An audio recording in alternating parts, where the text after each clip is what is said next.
Olá pessoal, nesse vídeo nós vamos ver como é que nós trabalhamos com os custos de sistemas de produções conjuntas. O que significa isso? Existem algumas matérias-primas que dessa matéria-prima surgem diversos produtos e eles são todos fabricados ao mesmo tempo. Em boa parte do processo produtivo, essa matéria-prima, esse recurso, ele gera diversos outros produtos.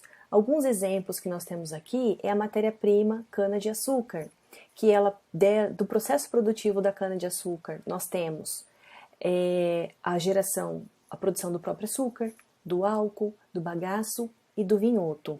Do leite, nós temos propriamente o leite, a manteiga, o queijo, o requeijão, creme e outros derivados. Do milho, margarina, óleo, ração animal. Do boi, nós temos carne, ossos, couro, chifre, miúdos. Da soja, nós temos o óleo, o farelo e a própria bebida à base de soja. Bom, na produção conjunta, então nós temos o quê? O mesmo processo. Nós temos o mesmo processo que se utilizam de mesmos recursos, dos mesmos recursos, e todos são fabricados no mesmo momento, tá? E desse mesmo processo de produção, por isso que nós chamamos de produção conjunta, originam-se diferentes produtos. E esses diferentes produtos, eles têm algumas classificações. Nós temos os coprodutos, os subprodutos e as sucatas, tá? Então, olha só que interessante. Quando nós temos uma produção conjunta, sempre que há necessidade do aumento de produção de um dos produtos, a quantidade dos demais também aumentará proporcionalmente. Por exemplo, necessidade de aumentar a produção para se gerar açúcar. Consequentemente, isso vai gerar mais álcool, isso vai gerar mais bagaço, certo? Vamos ver então aqui, para a gente entender um pouquinho a produção conjunta, existe um momento da produção que nós chamamos de ponto de separação, tá? Que é a etapa do processo no qual se cessa o processamento industrial em conjunto. Então nós temos aqui um exemplo, nós temos aqui a matéria-prima cana, tá? Então ela vem para o processo produtivo, para a extração do caldo, depois tem o tratamento, evaporação, tem o cozimento, e aí chega aqui na centrifugação. Após a centrifugação, nós temos dois produtos. Até nesse momento da centrifugação, nós temos aí uma produção conjunta, tanto do açúcar, do álcool, né? Nesse exemplo, nós estamos trabalhando com dois produtos, tá? Então, nesse momento da centrifugação, nós temos a separação de uma etapa do processo produtivo para a produção de álcool e uma outra etapa do processo para a produção de açúcar, tá? Então, a partir do ponto de separação, desse ponto de separação, tá? Os derivados, que são esses coprodutos, subprodutos, eles podem ser vendidos no seu estado atual, que é o estado bruto, né? Ou submetidos a outros processos específicos na industrialização, que é o caso aqui do açúcar e do álcool, que sofrem mais alguns processos específicos de produção para que se chegue nesses diferentes produtos. Custos em comum ou em conjunto. Dentro do processo de produção conjunta, nós temos, dentro desse processo produtivo da cana, nós podemos observar que tem custos indiretos de fabricação, depreciação das máquinas, energia elétrica, matéria-prima, mão de obra direta. Então, isso são custos em comum ou custos conjuntos que são agregados, né, utilizados no processo produtivo até nesse momento do ponto de separação, tá? São chamados de custos comuns ou em conjunto. Na contabilidade de custos, é necessário nós utilizarmos algum método para separar esses custos comuns ou custos conjuntos a todos os produtos, né, coprodutos e subprodutos que são fabricados a partir dessa matéria-prima única, a partir deste único recurso. Mas vamos entender um pouquinho o que seriam esses produtos. Nós temos, então, dentro dessa produção conjunta que se utiliza da mesma matéria-prima, ou seja, o mesmo recurso, mesmo processo e praticamente o mesmo momento de produção em boa parte do processo produtivo, geram-se diferentes produtos. Eles são chamados de coprodutos, subprodutos e sucatas. O que seriam os coprodutos? São os produtos principais da empresa, são aqueles que representam o principal faturamento da empresa, têm o maior valor agregado no preço de venda. Já os subprodutos, eles não têm um faturamento tão representativo como os coprodutos, mas possuem uma comercialização estável, uma comercialização normal. Porém, esses produtos possuem um valor de mercado pequeno, tá? Se comparado aos coprodutos. Já as sucatas não é exclusivo da produção contínua. Origina-se de uma perda normal da matéria-prima, uma perda normal do processo produtivo, e esse custo do processo produtivo já está diluído entre os subprodutos e os coprodutos, tá? Então a sucata normalmente não recebe custos de produção, ok? E o seu faturamento também ele é irrelevante, porque não tem um valor agregado, não tem um valor significativo o preço de venda de uma sucata.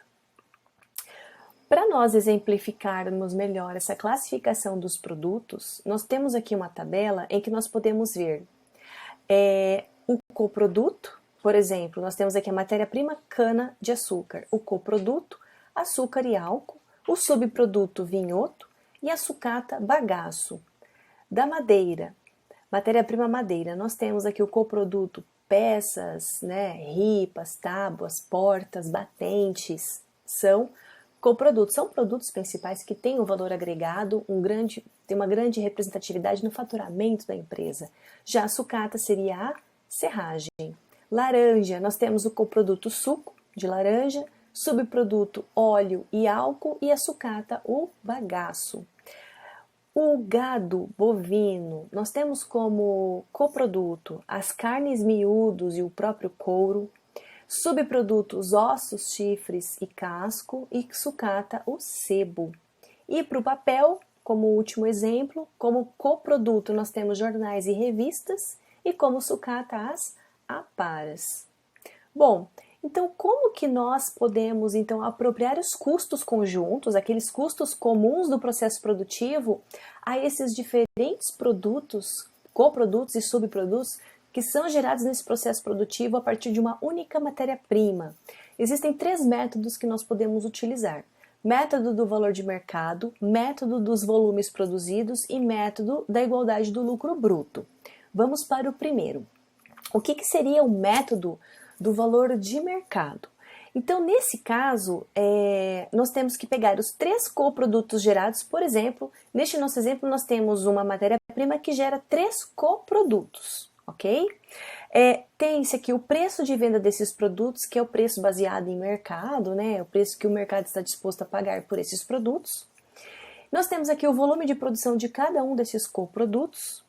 E se nós multiplicarmos o preço de venda pelo volume de produção, que é a quantidade que se espera ser vendida, teremos aqui o faturamento de cada produto, gerando um faturamento total da somatória dos 3 coprodutos de 8 milhões. Bom, se nós pegarmos agora quanto que o faturamento de cada produto representa sobre o faturamento total, nós temos aqui a proporção dessa representatividade em porcentagem. Ok? Então, com base nessa porcentagem, nós aplicamos esses percentuais sobre o custo conjunto. Para distribuir o custo conjunto, que neste nosso exemplo é de 6 milhões de custos conjuntos, né, que até o momento da separação, ponto de separação, o custo total foi de 6 milhões para a produção desse volume de 118 mil unidades dos 3 coprodutos. Então, nós pegamos esses percentuais, que é quanto cada produto representa sobre o faturamento total da empresa, pegamos esses percentuais e multiplicamos pelo custo conjunto, pelo custo total conjunto. Então, nós atribuímos o custo aqui a cada coproduto. Se nós pegarmos então o custo total que foi atribuído a cada coproduto e dividirmos pelo volume de produção, nós teremos o custo unitário de cada coproduto. Este seria o método do valor de mercado. O segundo método, que é o método dos volumes produzidos, continuando com os mesmos dados, o mesmo exemplo, neste exemplo nós pegaríamos o volume de produção de cada um dos coprodutos, temos aqui o volume de produção de cada um, e pegaríamos quanto que cada coproduto representa sobre o volume total de produção. Então, nós dividimos a produção a quantidade produzida de cada coproduto pela quantidade total produzida, pelo volume total, nós temos uma porcentagem aqui, uma representatividade de cada produto sobre o volume total de produção. Então, nós pegamos o nosso custo conjunto total de 6 milhões e multiplicamos por esses percentuais, que representa o volume de produção de cada coproduto. Com isso, nós atribuímos o custo desta forma aqui, esses 6 milhões, utilizando essas porcentagens para cada um dos coprodutos. Então, aí, com base nesse custo total que nós conseguimos atribuir a cada coproduto, se nós dividirmos agora esse custo total de cada coproduto pelo seu volume de produção, nós temos aqui o custo unitário de cada coproduto. Neste caso, o custo unitário de cada produto ele é igual. Por quê? Porque justamente o critério utilizado foi com base no volume de produção em relação às quantidades. Então, o custo unitário ele é igual para todos, que é com base na quantidade, no volume de produção. O que se altera é o custo total atribuído para cada produto de acordo com o maior ou menor volume de produção. Já o terceiro e último método é o método da igualdade do lucro bruto. Neste método, então, nós já temos aqui o preço de venda de cada coproduto com base no mercado, no que o mercado está disposto a absorver, né? Com base no mercado, na concorrência, temos o preço de venda do produto. Consequentemente, já temos o volume de produção, temos a receita total esperada, como nós vimos nos slides anteriores. Temos os custos conjuntos, que sabemos que é de 6 milhões, até o ponto de separação. E aí nós temos o lucro bruto, né? Que nós pegamos essa receita de 8 menos os custos conjuntos, temos um lucro bruto total de 2 milhões. Se nós pegarmos esses 2 milhões de lucro e dividirmos pela produção, pelo volume de produção total, nós temos o lucro bruto por unidade, que é de R$ 16,95 aproximadamente. Bom, então o que nós podemos fazer aqui para achar o custo com base neste método? Nós pegamos então o lucro bruto por unidade, tá? E diminuímos do preço de venda. Então, se nós pegarmos preço de venda do coproduto, menos o lucro bruto, que são esses R$ 16,95, nós temos o custo por unidade. Esse custo por unidade multiplicado pelo volume de produção desse coproduto, nós temos o custo total que é atribuído a este coproduto. E assim nós fazemos com cada um dos subprodutos. Com isso, nós conseguimos apropriar os 6 milhões de custos conjuntos aos 3 coprodutos, utilizando como método a igualdade do lucro bruto, utilizando o lucro bruto dos coprodutos. Bom, pessoal, em relação a sistema de produção de custos conjuntos, é este o conteúdo.